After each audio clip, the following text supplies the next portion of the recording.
And Volodymyr Zelensky's term as Ukraine's president is set to expire in May this year, but the election, which was supposed to be held at the end of March, has been postponed because of the ongoing war.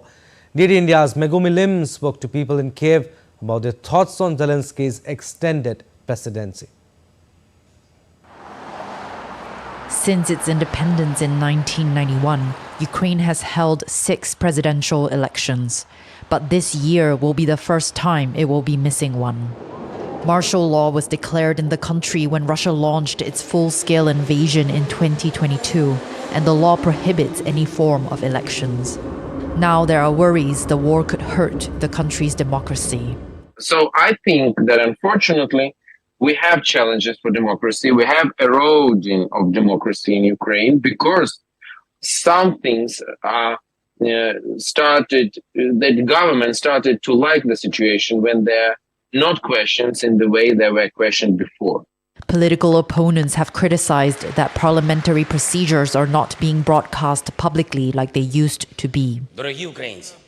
And the current government-led news programming, which broadcasts a united message on the war, has drawn criticism that it drowns out diverse voices.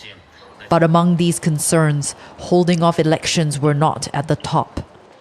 Many Ukrainians believe that elections should not be held until the end of the war.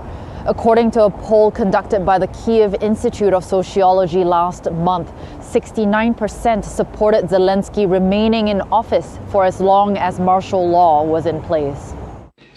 Last year, with the urging of U.S. officials, President Zelensky briefly entertained the idea of finding a way to carry out elections.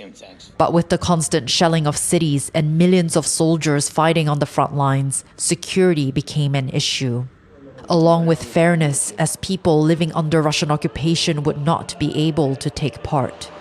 Many also warn a change in leadership now would be disruptive. Zelensky has already established contacts and agreements with representatives of other countries, so it would be probably very difficult for the new leader because he would have to do it all over again. We would just be wasting our time. Therefore, it would be logical to end the war and then hold elections. But experts say there could be more room for opposing voices.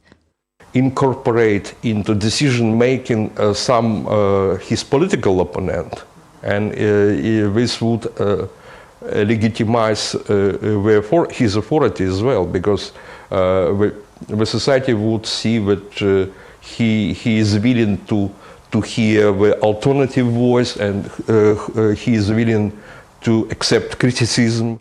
Democracy is something Ukrainians have spent decades fighting for. But with Russia's invasion, the country's survival has now become their utmost priority. Megumi Lim in Kyiv, reporting for DD India.